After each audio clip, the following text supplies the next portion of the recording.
The Floating Piers by Christo. The Floating Piers, a temporary, site-specific artwork by Christo, was installed in 2016 at Lake Iseo near Brescia, in Italy. It was made of 70,000 square meters of yellow fabric and was supported by a modular floating dock system made of 226,000 high-density polyethylene cubes.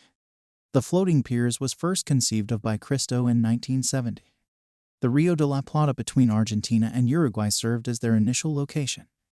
Christo decided to build the floating piers on Lake Iseo in late 2013, and over the course of the following 22 months, he finished the project.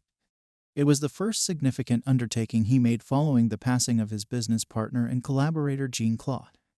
The project's cost was initially projected to be $11 million, but it would ultimately be estimated to be $17 million. Christo himself raised the money by selling his original artwork and sketches. The installation consists of about 226-ton anchors buried up to 92 meters deep in the lake bottom.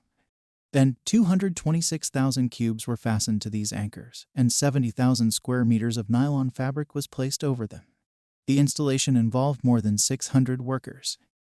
The saffron-colored walkway was made accessible to the general public on June 18, 2016. In its first 5 days, the free installation received 270,000 visits. Did you like this artwork? Like the video and tell us in the comments. Subscribe to make sure you don't miss the next videos. See you soon on Art Theory.